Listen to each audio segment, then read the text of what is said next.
Never pick up strangers. It was a dark and stormy night.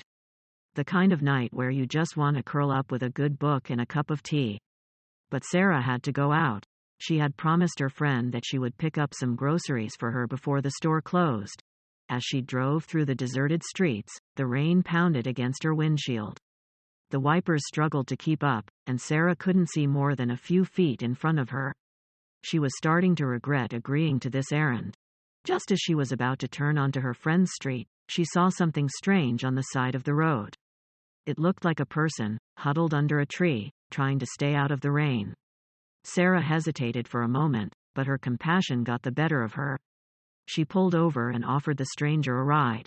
The stranger was grateful and climbed into the car. They made small talk as Sarah navigated the wet roads, but something about the stranger made her uneasy. They were too quiet, and Sarah could feel their eyes on her even when she wasn't looking at them. As they neared the grocery store, Sarah's suspicions were confirmed. The stranger pulled out a knife and demanded all of her valuables. Sarah panicked and tried to fight back, but the stranger was too strong. They took everything she had and then disappeared into the night, leaving Sarah stranded and alone in the rain. Sarah learned the hard way to never pick up strangers, especially on a dark and stormy night.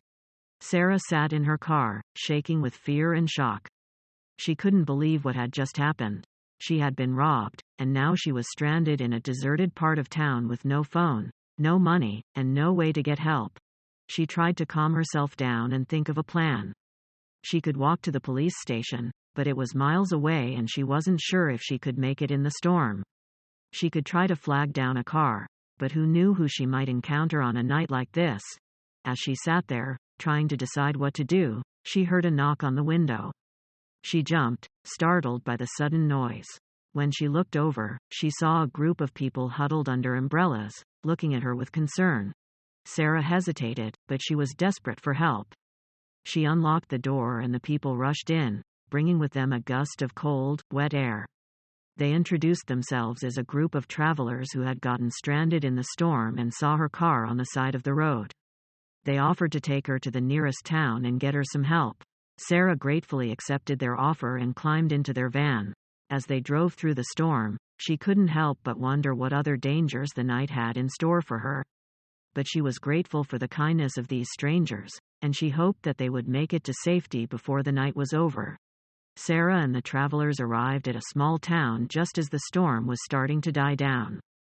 They pulled up to a 24-hour convenience store and Sarah quickly went inside to call the police. As she waited for them to arrive, she couldn't help but feel grateful for the kindness of the travelers. They had saved her from a terrible fate and she would forever be in their debt.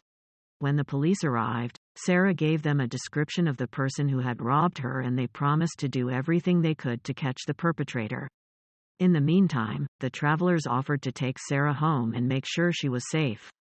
She gratefully accepted and they set off into the night. As they drove, Sarah couldn't shake the feeling that something was off. The travelers seemed to be taking an unusual route and they were acting strangely. She tried to brush it off, telling herself that she was just being paranoid after the night's events.